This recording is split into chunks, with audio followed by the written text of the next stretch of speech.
আসসালামু আলাইকুম মাইক্রোগ্রাফি ভিউয়ার্স। আজকে আমি আপনাদের সাথে প্রিন্টেস্টের এই কেকটি তৈরি করে দেখাবো। তাহলে চলুন একসাথে তৈরি করা যাক। এই কেকটি তৈরি করার জন্য আমি এখানে 2টি ডিমের বেস নিয়ে নিয়েছি। 7 ইঞ্চি স্কোয়ার মোল্ডে বেক করে নিয়েছি ভ্যানিলা কেককে। এর পাশাপাশি আমি হোয়াইট চকলেট গানাশ ও মিল্ক সিরাপও তৈরি করে সাইডে রেখে দিয়েছি। এই দুটি উপকরণ আমাদের ভ্যানিলা কেককে দ্বিগুণ টেস্টি করে তোলে। এখানে আমি ভ্যানিলা কেককে বেক করে নিয়ে এসেছি। ভ্যানিলা কেকের রেসিপি আমার পেজে আগের থেকে শেয়ার করে রেখেছি, এর জন্য এবার শেয়ার করলাম না। দেখতেই পাচ্ছেন আমার ভ্যানিলা কেকটি কতটুকু স্পঞ্জি হয়েছে। এই কেকটিকে এনভেলপ শেপ দেওয়ার জন্য 6x4 ইঞ্চিতে কাট করে নিয়েছি। এই কাগজকে আমি আগের থেকে মেপে কেটে রেখেছি কেকের মধ্যে ইজিলি শেপ দেওয়ার জন্য। এই কেকটিকে আমি 2 ভাগে ভাগ করে নিচ্ছি এবং সাইডে রাখা কাটা অংশগুলোকে কাজে লাগিয়ে 3টি লেয়ার তৈরি করে নিব। এই ট্রিকটি ইউজ করলে কেকের ওয়েস্টেজ কম হবে। এখন একটি বোর্ডের মধ্যে সামান্য ক্রিম লাগিয়ে কেকের একটি লেয়ার বসিয়ে দিচ্ছি। এখন এর মধ্যে আমি তৈরি করে রাখা মিল্ক সিরাপকে ব্রাশ করে নিব। এখন এই কেকের উপরে আমি ক্রিম লাগিয়ে চকলেট গানাশকে অ্যাড করে দিব। সাইডের কাটা অংশগুলোকে সেকেন্ড লেয়ারে ইউজ করছি কেককে ব্যালেন্সে রাখার জন্য। টুকরা বা ভেঙে যাওয়া কেকের অংশগুলোকে কেকের মাঝ বরাবর বসিয়ে লেয়ার করলে কেকের মধ্যে ডেকোরেশনের সময় কোনো প্রবলেম আসে না। সেম প্রসেসেই আমি কেকের সেকেন্ড লেয়ারটিকেও কভার করে নিব। কেকের থার্ড লেয়ারটি বসিয়ে এর মধ্যে মিল্ক সিরাপ অ্যাড করে এখন এটিকে ক্রাম কোটিং করে নিচ্ছি। ক্রাম কোটিং করার সময় কেকের মধ্যে ফাঁকা অংশগুলোর মধ্যে ক্রিমকে ফিল করে দিবেন। এই সময় কেকের মধ্যে যদি কোনো ফাঁকা অংশ থাকে তাহলে ক্রিম দিয়ে ফিল করে ক্রাম কোট করে নেবেন। এতে আমাদের ডেকোরেশন করতে ইজি হয়ে যাবে।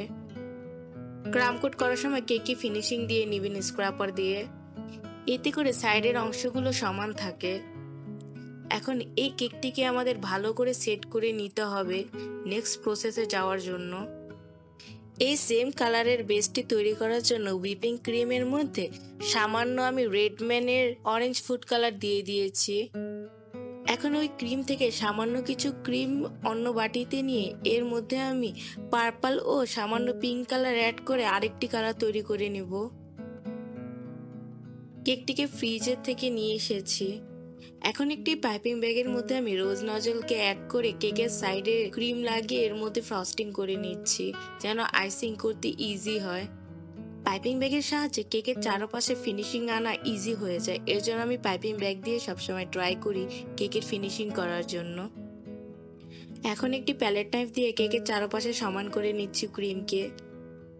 আমি আপনাদেরকে যে সেকেন্ড কালারটি তৈরি করে দেখিয়েছি ওই কালারটিকে আমরা এই কেকের চারপাশে অল্প অল্প করে অ্যাড করে শেডিং করে নিচ্ছি। এখন একটি স্ক্র্যাপার দিয়ে কেকের চারপাশে ও টপ লেয়ারকে ফিনিশিং করে নিব।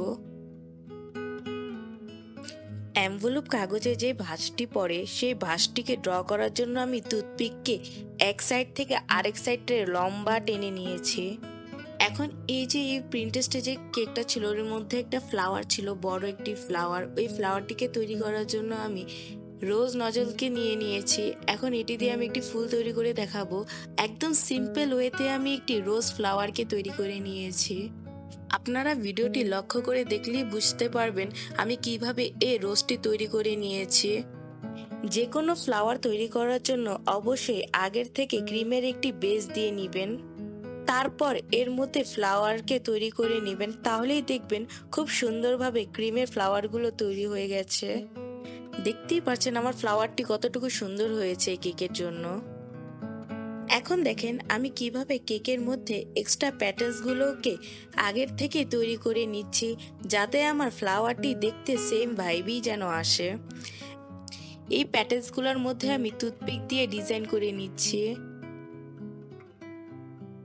এখন এর মধ্যে তৈরি করে রাখা ছোট ফ্লাওয়ারকে বসিয়ে সেট করে নিচ্ছি।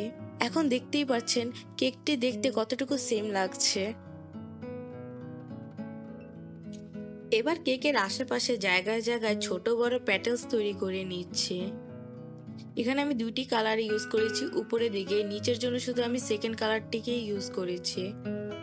কেকের মধ্যে মার্ক করে রাখা অংশের মাঝখানে বরাবর ফন্ডেন্টটি বসিয়ে দিচ্ছি।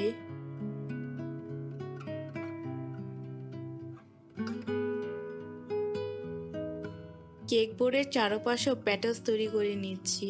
অবশ্যই জানাবেন পিন্টারেস্টের মতো আমার এই কেকের ডিজাইনটি সেম হয়েছে কিনা। ভালো লেগে থাকলে অবশ্যই like, comment, share and subscribe করে পাশে থাকবেন। আল্লাহ হাফেজ।